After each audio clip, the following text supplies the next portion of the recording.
Hello there, people of the internet. Let me bring you guys all closer in here. Oh yeah, get comfortable. So, I was over here sitting, thinking, what would make a fun video? What do I feel like talking about? And then I saw my wall of guns behind me, and I was like, you know what? I know exactly what I feel like playing with today.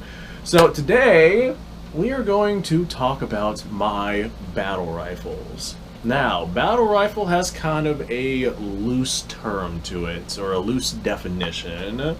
So for the intentions of this video, our definition of battle rifle is going to be a self-loading, semi-automatic, full-powered rifle, meaning it's a rifle chambered in a full-power rifle cartridge. Not a pistol caliber, not an intermediate caliber, gotta be a full-power rifle cartridge. I think that I have all of my ones from my YouTube arsenal here, and we're only going to go over my YouTube arsenal. I got my YouTube arsenal, which I stick up online for us to discuss and play with and have fun and whatnot. And then I got my private stuff, which nobody needs to worry about. So I think I got all of my YouTube ones up. As a matter of fact, I'm staring at one right here. So this is, since this technical term of battle rifle meets a particular definition, we are not going to be covering bolt action rifles, although you could push like a bolt action military surplus rifle into this role if you have like stripper clips that can be fed rather quickly and you got someone who really knows how to run the bolt and it's a proper full powered rifle. It just doesn't meet the definition for what it is that we're going for. So, this right here is one of my battle rifles. As a matter of fact, I think that this right here is probably the most effective battle rifle that I have. This is a Cetme C308. It is essentially a G3 in terms of style and functionality. It is a roller delayed system, which is really cool because it lends itself to being exceptionally reliable. As a matter of fact, I've had ruptured cases in this rifle just because I'd oftentimes run old surplus ammo. I've had ruptured cases in this rifle that would have left a rifle with a gas system quite jammed up. But this thing right here just spat that bad boy out and kept on ticking. This particular one does have a rail system on it, Picatinny rail up top, so if I did feel like mounting a red dot, I could do that, but I like iron sights, and I think I'm just going to keep iron sights on this particular rifle. These rifles are, well, let's be honest, they're like 4 MOA guns. They're not made to be sniper rifles. They have the same level of accuracy as your old school military surplus bolt action rifles would. Now, I'm sure with proper hand loading of ammunition, you get like real consistent ammunition, develop your own match grade stuff. You could work out a load that would work exceptionally well in whatever rifle it is that you have. I have not done that yet. I'm probably not going to do that because I just mag dump into garbage, and the furthest I shoot is like 100 yards away. So for a MOA doesn't really matter. This particular one does have a quite aggressive muzzle brake on it, which works quite well. This right here not only pulls the rifle forward to get rid of a lot of the recoil that this rifle would normally, be imparting onto my shoulder, but it also pushes the rifle down. I've noticed that whenever I rapid fire this thing, the muzzle doesn't climb hardly at all. We do have a little bit of wood furniture on it. We got ourselves a wooden handguard, but we have ourselves, at time of recording this particular video, a plastic buttstock on it and a plastic fire control group slash, grip back here on the rear of the rifle. This particular one did come with a bunch of magazines. As a matter of fact, I have a bunch of magazine storage here. I went out and I got myself some mag pouches for this particular rifle, which I have right here. Da-da-da-da. And these are just surplus German mag pouches. And whenever I ordered them, I thought I was ordering one. And it came with a bunch of them. It came with like a 10-pack. So I figure I'm going to go ahead and put these up on my website, linked below, if you guys are interested in looking to get yourself some of those. I don't know if they'll fit M14 magazines, but I have been told that they will. But again, I'm not positive about that.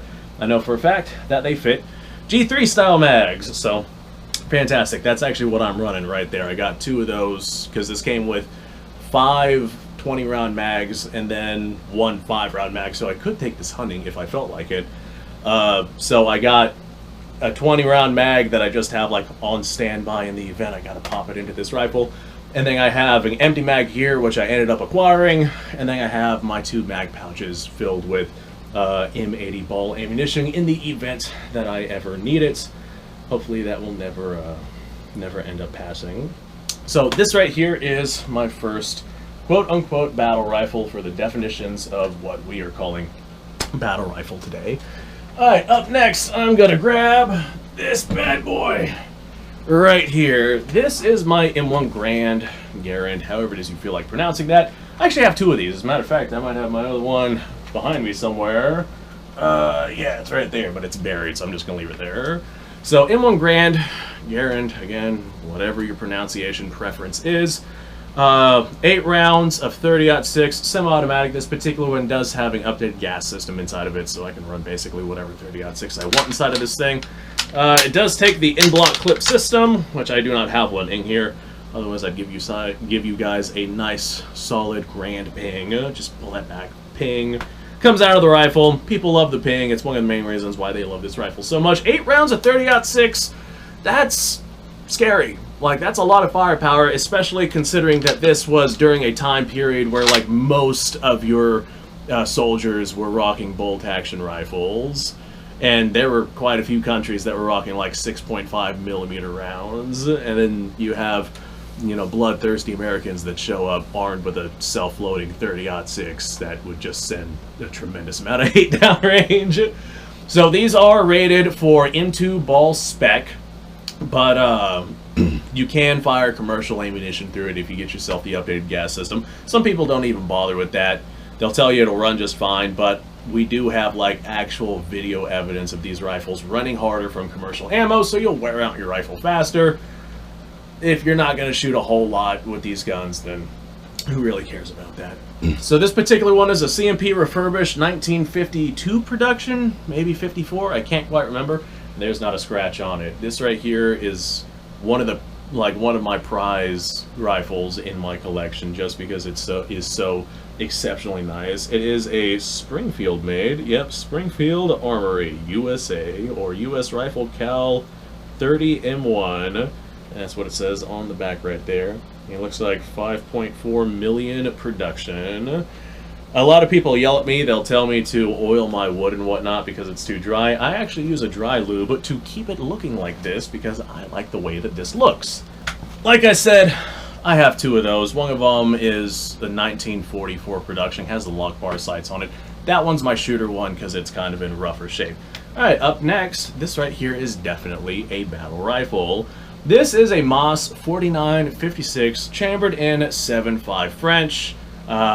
Essentially 7.5 French is ballistically identical to that of 308.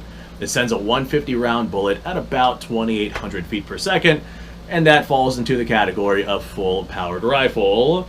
So these do take external magazines. Originally these rifles were designed in 1944, I think, to have an internal magazine, but the French decided they wanted external magazines, but they didn't want to redo the receiver.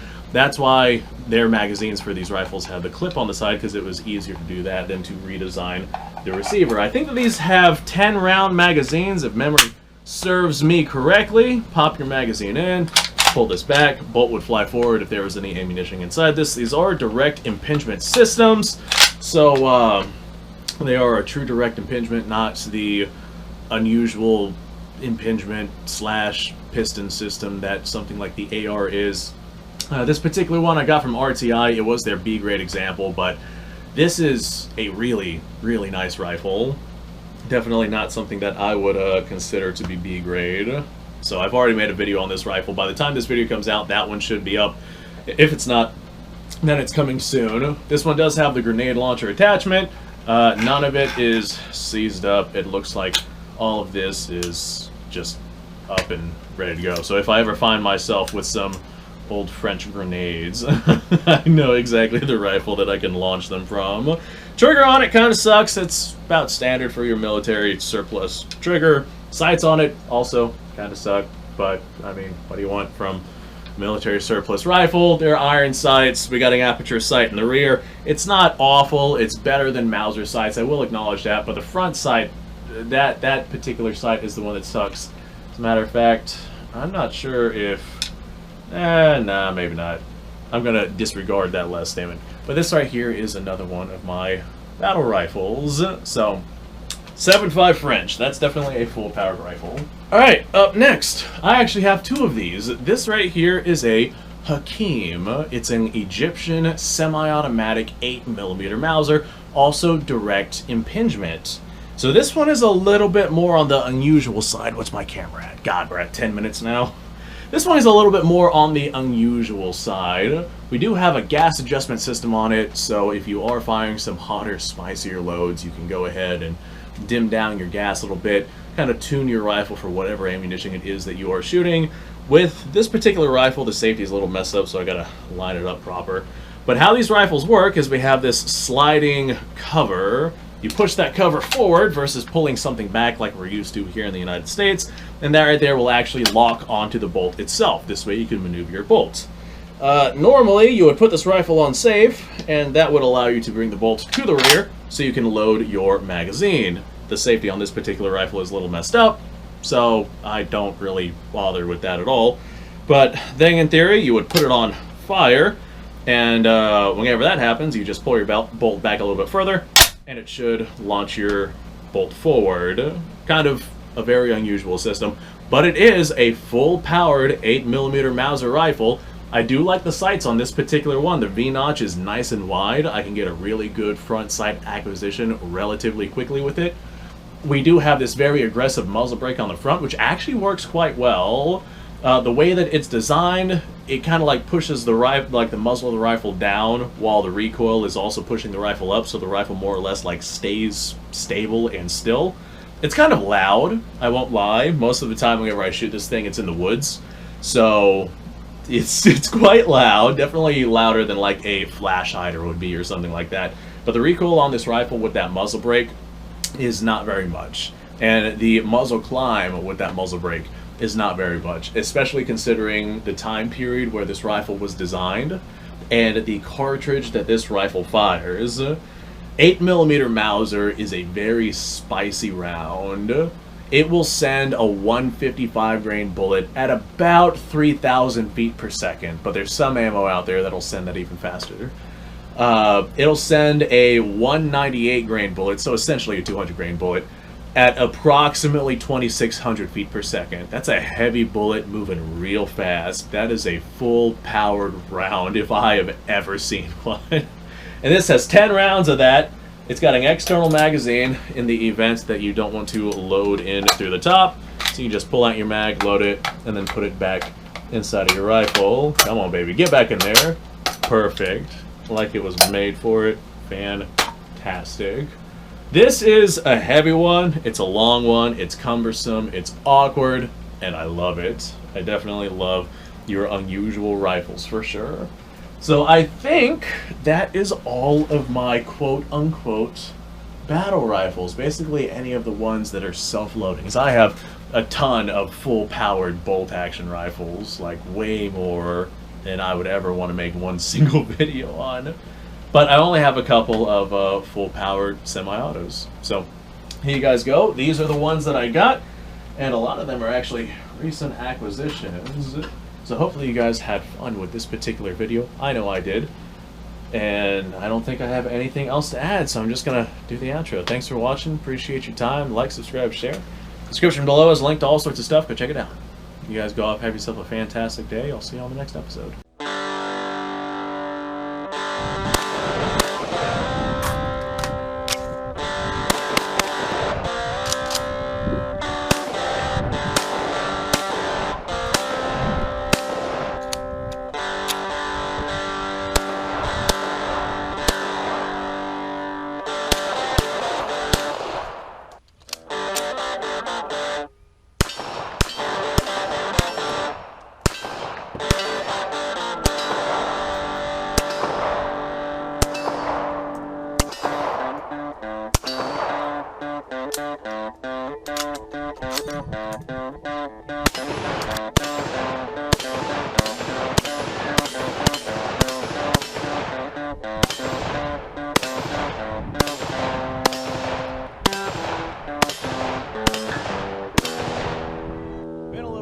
Since I've done this.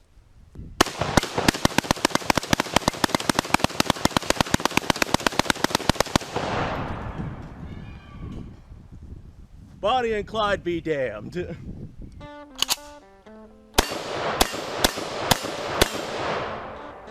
Poor man's Garand.